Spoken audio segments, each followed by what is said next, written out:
देखिए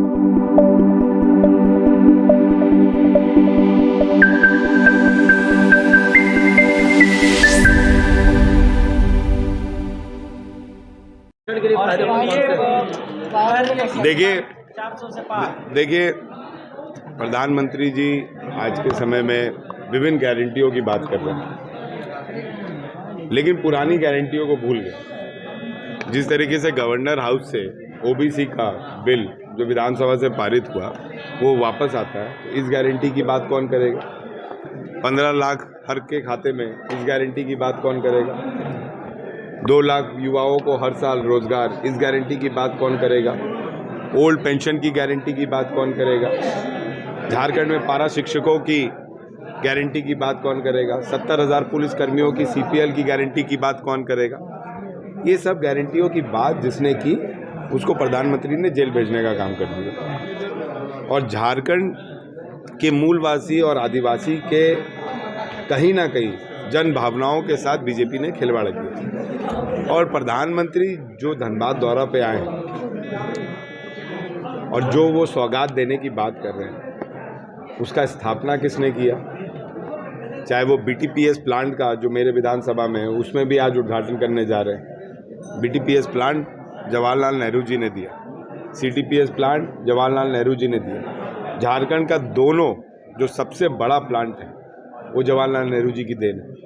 डीवीसी का स्थापना किसने किया? जवाहरलाल नेहरू जी ने किया।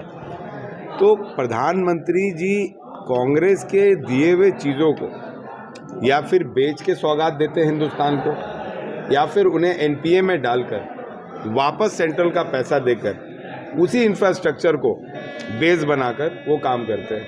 अभी कुछ दिन पहले मैं उनका भाषण सुन रहा था, वो आईटीआई की बात करते हैं। 1951 में पहला आईटीआई स्थापित हुआ और उसके बाद ना जाने कितने आईटी स्थापित हो गए। अब प्रधानमंत्री जी को ये भी तो बताना चाहिए कि वो स्थापना किसने की।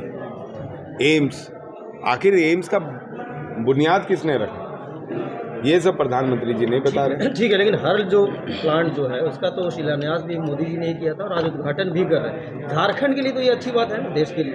देखिए, देश के लिए निश्चित तौर पर अच्छी बात है और मैं समझता हूँ कि मोदी जी को उन जगहों पर भी अपनी नज़र डालनी चाहिए जो कांग्रेस ने स्थापना किया था और जिससे रोजगार मिलता था, जिसको उन्होंने बेचा। चाहे वो एनबीसीसी हो, चाहे वो अदर पीएसयूज हो, उन पीएसयूज को भी मोदी जी आउटसोर्सिंग के तहत दूसरे को ना देके अगर सरकार उसको खुद चलाती तो मैं समझता हूँ कि गवर्नमेंटाइजेशन का जो एक ट्रेंड था हिंदुस्तान में वो बरकरार रहता और रोजगार की समस्या बहुत हद तक दूर हो पाती।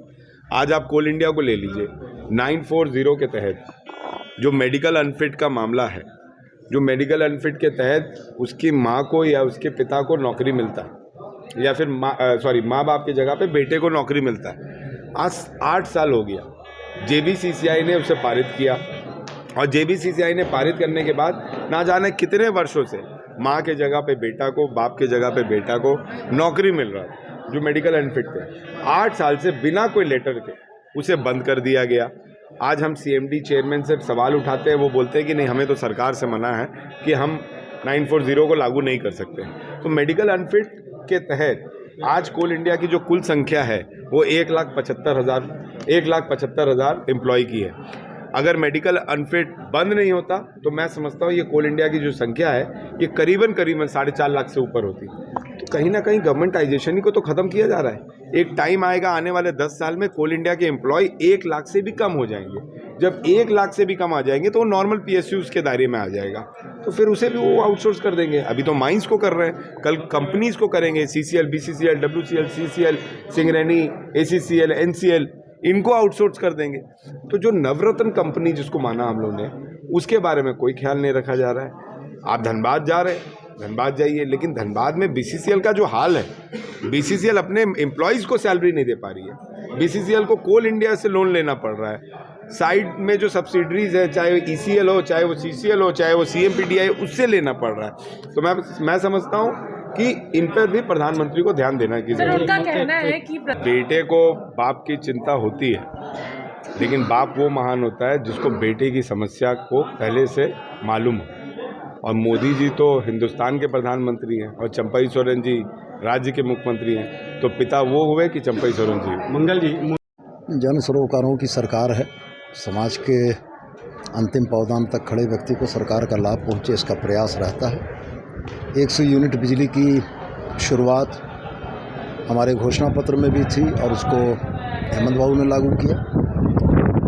चंपईदा ने उस काम को आगे बढ़ाते हुए 125 यूनिट किया और राणा भगत जो इस राज्य के असेट हैं, निश्चित रूप से अगर उनको सौगात दी गई है तो स्वागत योग्य है। झारखंड में प्रधानमंत्री का आगमन हुआ है, अपनी गारंटी को सुनिश्चित करने पहुंचे। बतौर प्रधानमंत्री झारखंड की धरती पर उनका स्वागत है। भारतीय जनता पार्टी के नेता के तौर पर जो गारंटियां उन्होंने 2019 और 2014 में दी थी, जनता उनको भी याद कर रही है और ये उम्मीद कर रही है कि गारंटियां पूरी हो जाएं।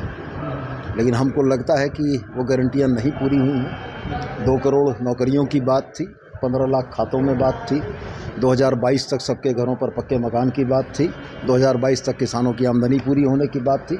अगर ये गारंटियां पूरी हो गई हैं तो उसके बाद वो गारंटियां देंगे तो जनता भरोसा करेगी। अगर ये गारंटियां नहीं पूरी हुई हैं तो नई बोतल में पुरानी शराब बहुत कामयाब नहीं होती है। तो वैसे ही इन गारंटियों के भी बहुत मायने नहीं होंगे। तो जहाँ टाना भगत को 200 मुफ्त बिजली दी गई है, लेकिन झारखंड आंदोलनकारियों को इसमें सम्मिलित नहीं किया गया। निश्चित रूप से सरकार की प्रक्रिया गतिमान होती है। जो विषय छूटे हैं, जो विषय आपके माध्यम से भी संज्ञान में लाए हैं, अगर रचनात्मक है तो सरकार जरूर उन पर संज्ञान लेगी।